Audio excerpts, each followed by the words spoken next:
Friends, welcome to my channel advocate club. जैसे कि हम सब जानते हैं फ्रेंड्स, एपीपी की ऐड आ चुकी है। 11 सितंबर 2022 को हमारा असिस्टेंट पब्लिक प्रोसिक्यूटर का एग्ज़ाम होना है और उसका पैटर्न वो सब मैं उसका भी एक वीडियो डाल दूँगी। लेकिन उसके जो सब्जेक्ट्स हैं, जो माइनर लॉज है, उससे मैंने सोचा कि डील करना स्टार्ट करते हैं ताकि आप लोगों को थोड़ा ईजीएस्ट हो जाए। हर जगह हम लोग डेफिनेशन, स्टैब्लिशन, सारा उसका जो टाइमिंग होता है वो सब हम लोग देखते हैं, बट बेरेक्ट रीडिंग करने के लिए हमको सबसे ज़्यादा बोर होता है और वो काम जो है करने का बिल्कुल भी मूड नहीं होता है। तो इसके लिए ना कभी भी आप कहीं पर भी रीडिंग कर सको, इसके लिए मैंने सोचा कि आपको सिर्फ बेरेक्ट रीडिंग करके चलती हूँ विथ वीडियो। तो आपका मन करे तो आप देख भी सकते हो या कहीं पर भी सुन सकते हो। आपके लिए बेरेक्ट रीडिंग करना थोड़ा सा ईजी बनाने का मैंने ट्राई किया। ये इशू मुझे क्यों, तो जब मैं स्टडी करती थी मुझे हुआ करता था बेरेक्ट हाथ में लेके बैठने का कभी कभी बहुत इशू होता है, मन नहीं करता है, नींद आ जाती है बेरेक्ट हाथ में लेके बैठते हैं तो। और बेरेक्ट पढ़ना तो कंपलसरी है हम लोगों को, चाहे हम कोई भी कॉम्पिटिटिव एग्ज़ाम की स्टडी कर रहे हो लॉ से रिलेटेड। सो इसलिए मैंने ये नया थीम सोचा है। आप लोग देखते हैं कितना मतलब कंटिन्यू करते हो या फिर आपको पसंद आती है वीडियो, तो फिर मैं नेक्स्ट सभी बेरेक्ट की रीडिंग आपके लिए डालूँगी। सिर्फ इसमें रीडिंग होगा और कहीं लगता है नीडेड है तो फिर मैं आपको वहाँ पे एक्सप्लेन भी करते चलूँगी थोड़ा बहुत। चलिए फ्रेंड्स, स्टार्ट करते हैं। एक छोटा माइनर लॉ एक्ट जो कि हमारे पीपी एग्जामिनेशन के महाराष्ट्र के सिलेबस में है फ्रेंड्स। तो एक्ट का नाम है the prevention of damage to public property act 1984। ये इनेक्ट हुआ था 16 मार्च 1984 को। ये एक बहुत छोटा सा एक्ट है फ्रेंड्स। इसमें सिर्फ 7 सेक्शंस हैं, जिसमें से भी हम लोगों के लिए 5 ही इंपॉर्टेंट हैं। इसका स्टार्टिंग है section number 1, short title, extend and commencement. This act may be called Prevention of Damage to Public Property Act 1984. First, it extend to the whole of India. पहले इसमें एक्सेप्ट था फ्रेंड्स कि the state and Jammu and Kashmir का जो था, अभी तो 370 जब से एब्रोगेट हो चुका है तब से ये हर जगह एप्लीकेबल होता है। Next, it shall be deemed to have come into force on 28 day of January 1984। Section number 2, definition. सिर्फ इसमें 2 ही डेफिनेशन है फ्रेंड्स। फर्स्ट है मिसचीफ एंड सेकेंड है पब्लिक प्रॉपर्टी। तो मिसचीफ में भी जो इसकी डेफिनेशन है वो बताता है shall have the same meaning as in section 425 of IPC. IPC में जो 425 में बताया गया था सेम मीनिंग है। तो हम लोग देख लेते हैं कि आईपीसी की डेफिनेशन जो थी अपनी 425 की क्या थी।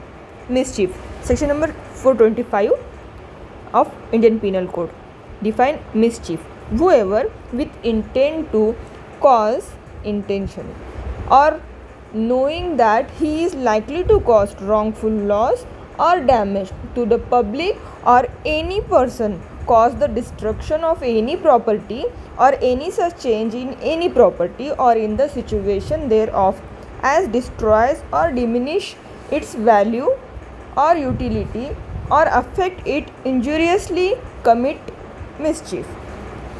इसी एक्सप्लेनेशन है, डिफाइन किया गया है फ्रेंड्स। और इसकी पनिशमेंट भी दी हुई है 426 में, जो कि सिर्फ 3 मंथ है। ये एक्ट की नेसेसिटी क्यों पड़ी फ्रेंड्स, क्योंकि उसमें जो हमारे आईपीसी के अंदर डेफिनेशन है, इसमें जो पनिशमेंट दे रखी है फ्रेंड्स, वो पनिशमेंट जो है इसकी बहुत कम दे रखी थी। जैसे कि हम लोग देखते हैं सिर्फ 3 मंथ की पनिशमेंट थी इसकी। Just a minute. Section 426, punishment of mischief. Whoever commit mischief shall be punished with imprisonment of either description for a term which may extend to 3 months, only 3 months, or with fine or with both। इतना ही था friends. तो इसको issue हो रहा था कि बहुत कम punishment थी, इसके लिए ये एक्ट हमको इनेक्ट करना पड़ा था 1984 में। चलिए हम अपने एक्ट पे वापस आते हैं। सो मिसचीफ की डेफिनेशन हमने देख लिया, आईपीसी में 425 में क्या बताता है। नेक्स्ट है B, public property. Public property means any property whether movable और immovable including machinery which is owned by और इन द पोजेशन ऑफ और under the control of central government, state government, local authority और any corporation established by और under central provision और state act और any company as defined in section 617 of Companies Act, any institution, concern or undertaking which the central government may be notified in the official gazette specify in this behalf।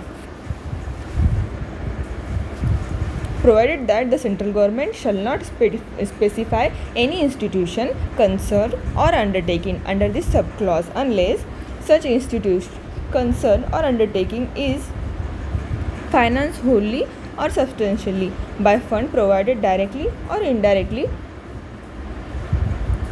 by the central government or by one or more state government or partly by the central government or partly one or more state government.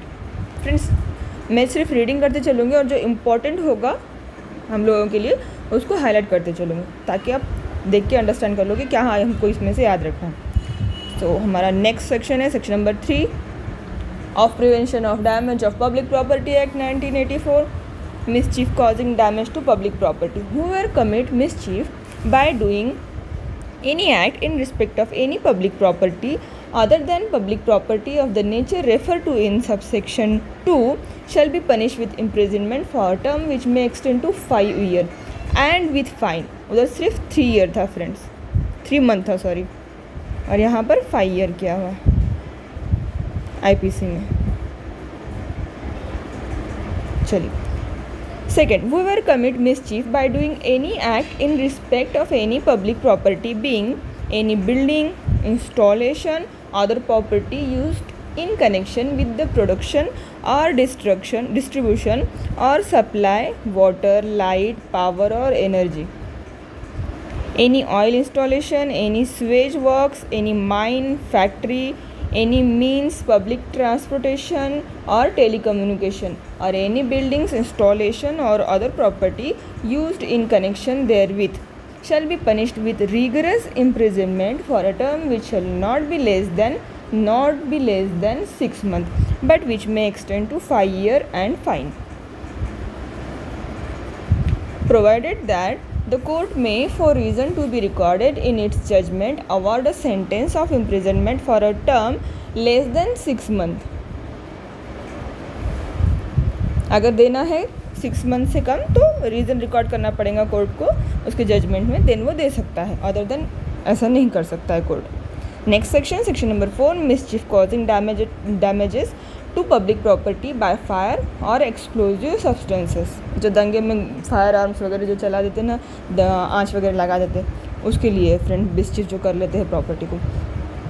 चलिए, whoever commit an offence under subsection 1 or subsection 2 of section 3 by a fire or explosive substance shall be punished with rigorous imprisonment for a term shall not less than 1 year but which may extend to 10 years and fine not less than, as same provided that court may for special reason to be recorded in its judgment award a sentence of imprisonment for a term less than 1 year. Same 3 and 4 same है friends, इसमें fire और explosive का दिखाया हुआ है और 3 में हम लोगों ने क्या देखा, डैमेज करता है जो पब्लिक प्रॉपर्टी को।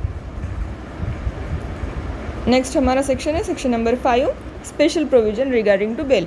अब इस प्रोविजन में बेल से क्या रिगार्डिंग प्रोविजन दिया हुआ है इस एक्ट में वो बताया गया है सेक्शन 5 में। सेक्शन 5 सिंपली बोलता है कि नो पर्सन एक्यूज्ड और convicted of an offence punishable under section 3 or section 4 shall if in custody be released on bail or on his own bond unless the prosecution has been given an opportunity to oppose the application for such release।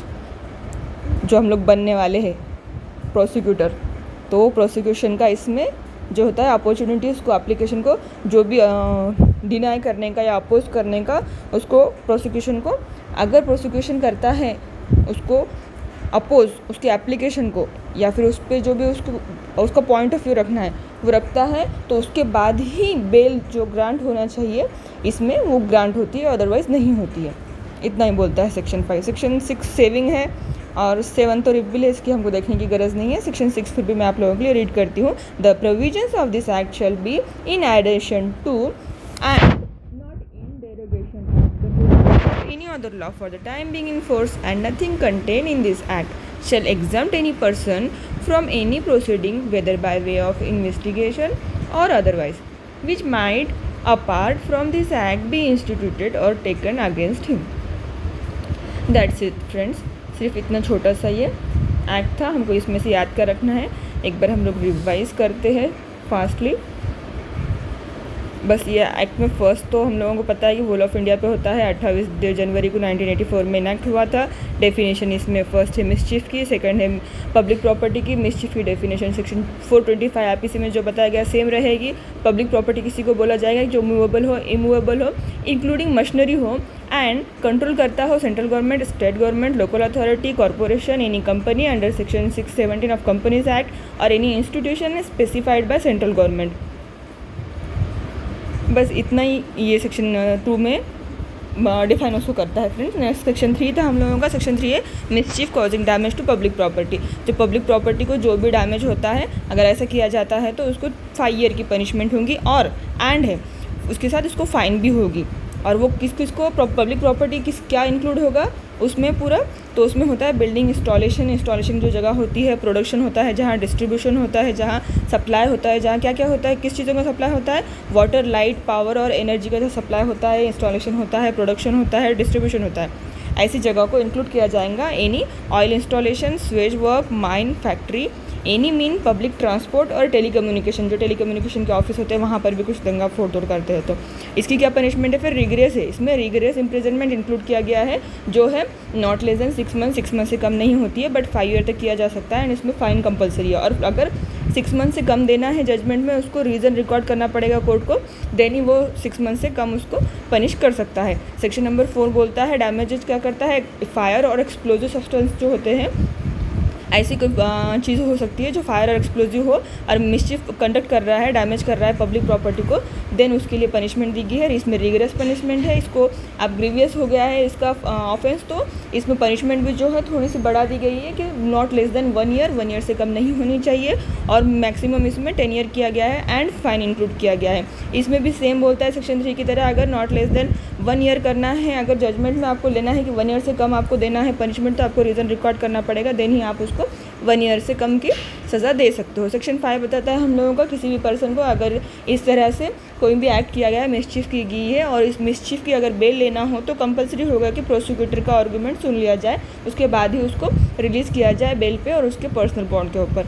That's it friend, इतना ही था ये act. I hope आपको समझ में आया होगा। कोई issue या कुछ प्रॉब्लम आपको दिखती है इस एक्ट के अंदर तो आप मुझे कमेंट कर सकते हैं, मैं ट्राई करूँगी आप लोगों को उसका रिप्लाई देने का।